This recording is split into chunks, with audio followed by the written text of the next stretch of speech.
Hello students, आपका एक topic है 12th क्लास में 6 नंबर का एक्सप्लेनेशन।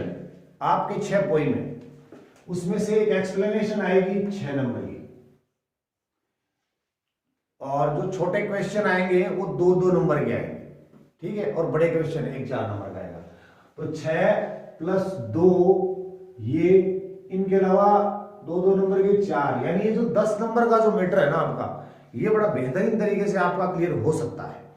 बस आपको थोड़ा सा ध्यान देना है। आप इस चीज को पहले से धारणा मत बना के बैठो कि मेरी एक्सप्लेनेशन सही नहीं होगी। आपकी एक्सप्लेनेशन, आपकी ये पोइम से एक्सप्लेनेशन आएगी, उसका 6 पोइम का ये प्रश्न आ सकता है कि write the theme of the poem keeping quiet, या कोई दूसरी पोइम है वो, write the central idea of that certain poem, या write what message the poet wants to convey to the reader, to the students.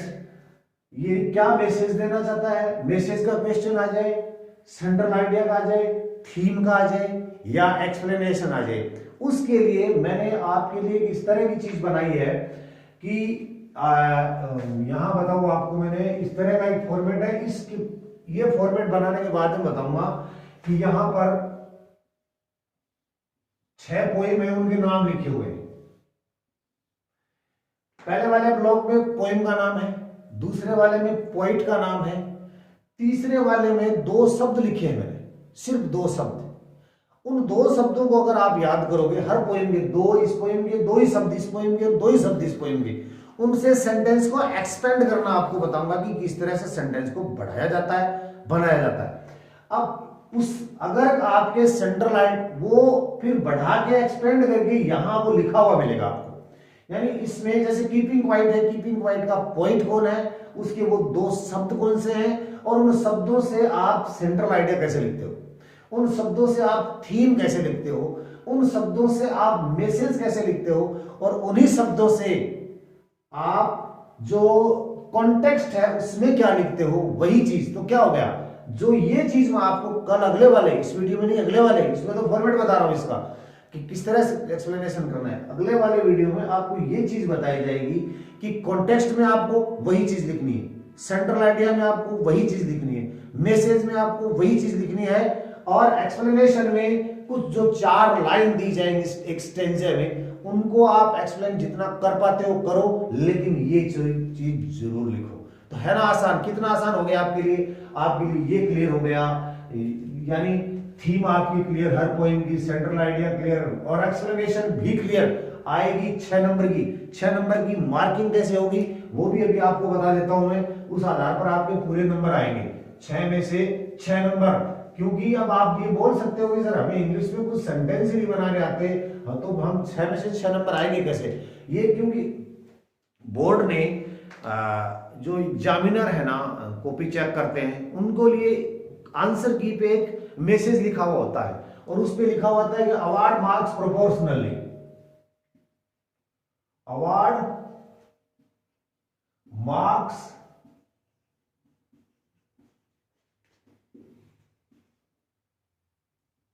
वो है यहां पे अवार्ड है, अवार्ड मार्क्स प्रोपोर्शनली, मार्क्स टुकड़ों में दो, ऐसा आंसर की पे लिखा हुआ है। टुकड़ों में दो का मतलब क्या हुआ, इस टुकड़ों में दो का मतलब ये होता है कि जैसे आपने, मेरे पास कॉपी आई, मैंने वो पढ़ा, उसको पूरी एक्सप्लेनेशन को पढ़ा और 6 में से 3 नंबर दे दिए, नहीं, ऐसा नहीं कर सकता। उसने क्या कहा है, उसने ये कहा है कि इसके 1, 2, 3, 4 हिस्से हो गए, है ना। 4 में से अगर जैसे 6 नंबर का है तो 2 नंबर का मैटर तो ये है, एक्सप्लेनेशन आपकी 2 नंबर की, है ना। अब बच गए 4 नंबर, 1, 2। हालांकि इसके कोई निर्धारण नहीं है नंबर, ये आपको बूस्ट करने के लिए अगर आप ये चीज ना भी लिखो तो भी आपको सही नंबर दे दिए जाते हैं, पर आपको ये लिखना चाहिए। क्या चीज है बाद में बता दूंगा आपको। तो यहां इसके अलावा इसके अलग नंबर, इसके अलग, तो ये पैटर्न आपका फिक्स रहेगा कि these lines have been taken from the poem, poem का नाम लिख दो, और जो आपको मैं टेबल बना के दूंगा उसमें आपको पता चल जाएगा कंपोज्ड बाय द पोएट, तो पोएट का नाम लिख दो। यहां पर आपका 1 नंबर फिक्स हो जाएगा, भले ही आपने एक्सप्लेनेशन गलत लिख दी हो, भले ही आपने एक्सप्लेनेशन गलत लिख दी हो, आपको कुछ नहीं आया हो, पर आप पॉइंट और पोएम को पहचान गए तो एक नंबर आ जाएगा। देन कॉन्टेक्स्ट में क्या होगा, इन दिस स्टेंजा या इन दीज लाइंस कह सकते हो आप। Poet tells, poet says about, क्या किसके बारे में कहता है। अगर आपको आता है सेंटेंस तो ठीक है, वरना क्या करना है, जो मैंने दो शब्द बताए थे, जो थीम में आप लिखने वाले हो, जो सेंट्रल आइडिया में आप लिखने वाले हो, जो मैसेज में आप लिखने वाले हो, उसी पोएम का फिक्स है, चाहे कोई सा भी स्टेंजा आ जाए आप ये लिख देना। चाहे एक पोएम के अंदर 20 लाइन है, या मान लीजिए सोनेट में जो 14 लाइन है, कुछ भी आ जाए, 4 लाइन आपको मिलेंगी, आपको चारों में वो मैटर ना भी है तो आपने जो सेंट्रल आइडिया, थीम और मैसेज के लिए जो दो शब्द और उन दो शब्दों से एक्सपेंड करना सीख रखा है ना, वो चीज लिख दो। वो मैं आपको नेक्स्ट वीडियो में बताऊंगा, वो यहां इसमें लिख दो पूरी पोएम के लिए, चाहे पहले वाला स्टेंजा है, चाहे बीच वाला है, चाहे लास्ट वाला है। ओके, ठीक है। उसके बाद में एक्सप्लेनेशन है, इन दीज लाइंस पोइट का नाम लिखना है यहाँ पे, सेज या एक्सप्लेन, इनमें से एक करना है। क्या कहता है उसके बारे में, जो 4 लाइन का जो स्टेंजा दिया हुआ है उससे आप सेंटेंस बना सकते हो, बनाइए, अच्छी बात है। उसके बारे में आप लिख सकते हो, आप लिखो, बहुत अच्छी बात है, लिखना भी चाहिए। आप चाहे सेंटेंस का टेंस, वर्ब या स्ट्रक्चर गलत हो सकता है, आपको ये चीज लिख देनी चाहिए। उसके बाद में वो चीज जरूर लिखना है जो मैं बता रहा हूं। वो चीज क्या है, फिर वही बात आपको आ रहा हूं कि अगर आपको जो 2 शब्द हर पोएम भी बताए, 2 तो याद हो ही जाएंगे, उससे सेंटेंस कैसे बनाया जाएगा वो मैं आपको कल करके बताऊंगा। इस तरह से बनाऊंगा, आपको बड़ा अच्छा लगेगा। उनकी वो लाइन है, वो इसके एक्सप्लेनेशन के बाद में इसी एक्सप्लेनेशन वाले पॉइंट में आप लिख दें, ठीक है ना। ये 2.5 या 3 नंबर तक बोर्ड कवर करता है, कई बार 2 का कर देता है, कई बार 3 का कर देता है। यहाँ इसमें से हो सकता है कोई ग्रामेटिकल मिस्टेक हो जाए, बाकी आपकी वो जो पोइट क्या कहना चाहता है, वो आप एग्जामिनर को क्या कहना चाहते हैं, वो गलत नहीं होगा, आपका सही जाएगा। देन ये क्रिटिकल नोट, या तो लिखो आप क्रिटिकल नोट या क्रिटिकल एप्रिसिएशन, दोनों में से एक। नोट लिखते हो तो एप्रिसिएशन मत लिखो, और एप्रिसिएशन लिखो तो नोट मत लिखो, आपकी मर्जी। मैंने इसलिए लिख दिया कि एप्रिसिएशन थोड़ा वर्ब नोट की बजाय ज्यादा थोड़ा इफेक्टिव रहेगा, प्रभावी रहेगा, आप एग्जामिनर पर अच्छा प्रभाव छोड़ पाओगे। ताकि अब देखिए, ये लाइन आपको यहाँ हर पॉइंट में लिखनी है, इस तरह का फॉर्मेट आपको ये लिखनी है। यहाँ क्या लिखना है बता देता हूं। कोई भी अगर आपको कोई बिना पढ़ी हुई पोएम भी दे देता है तो आप इसको सॉल्व कर सकते हो। कैसे? The poetic device, poetic device होती है साहित्यिक विधा, जैसे छंद अलंकार हिंदी में होते हैं ना, उस तरह से पोएटिक डिवाइस। अब उस पोएटिक डिवाइस का नाम लिखना है। अब आपके तो यहाँ 3, एक तो या तो राइम स्कीम हो सकता है, एलिट्रेशन हो सकता है, रिपीटेशन हो सकता है, और 1-2 जैसे सिमली हो सकता है, मेटाफर हो सकता है। ये चीज यहां हो सकती है। इनको पहचानोगे कैसे, ये भी नेक्स्ट वीडियो में आपको बता दी जाएगी। नेक्स्ट वीडियो मिस मत करना, तब ये जाके पॉइंट आपका क्लियर होगा।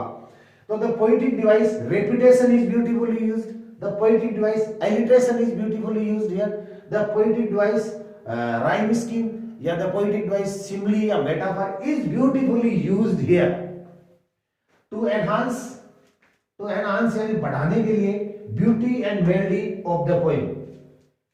यहां एनहांस की जगह आप एडोर्न भी कर सकते हो, क्योंकि ये फिगर ऑफ स्पीच या पोएटिक डिवाइस पोएम को एडोर्न करते हैं। एडोर्न शब्द वैसे सजाने से है, सजाने संवारने से है।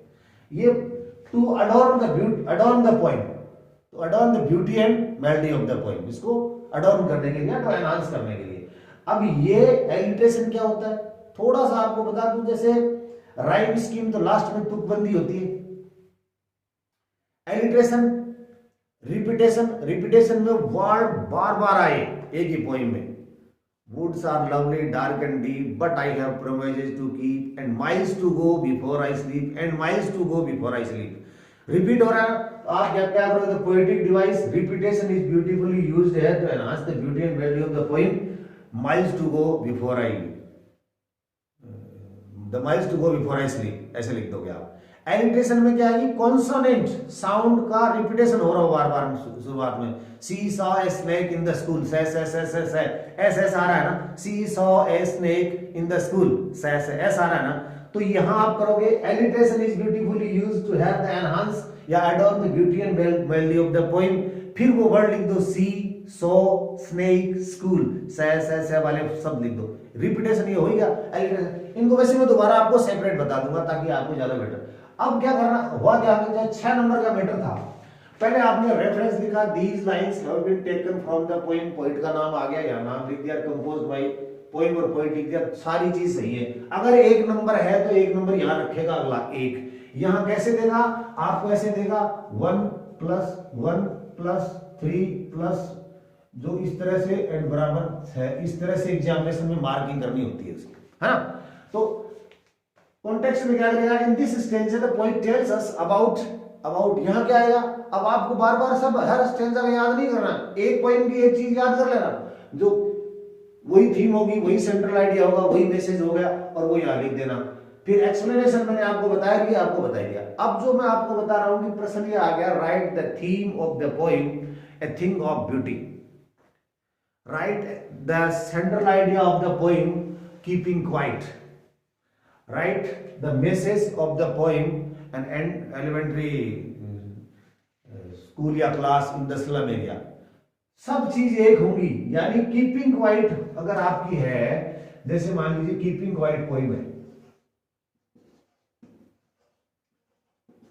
इसका थीम वही होगी, सेंट्रल आइडिया यही होगा, मैसेज यही होगा, कॉन्टेक्स्ट में यही लिखना होगा, और एक्सप्लेनेशन कॉन्टेक्स्ट में यही लिखना होगा, एक्सप्लेनेशन में भी यही चीज लिखनी होगी। आपको ये हर पोएम का याद कैसे करना है, अगर आप 2 शब्द याद कर सकते हो तो बाकी काम मुझ पे छोड़ दो। तो ये वीडियो आपको अच्छे से आप देख लेना, अगले दूसरे इसके एक्सप्लेनेशन की वीडियो के अंदर आपको ये चीजों वाली टेबल दूंगा, ये फिगर ऑफ स्पीच बताऊंगा, और तीसरे वीडियो में आपको किसी पोएम का एक स्टेंजा लेके उसका एक्सप्लेनेशन करना बताऊंगा। क्लास 12 अंग्रेजी का 6, 4, 10 नंबर का टॉपिक है, 3 वीडियो में पूरा करूंगा। बने रहिए, देखते रहिए, परीक्षा भी ज्यादा दिन नहीं, इग्नाइटेड माइंड से। Thank you.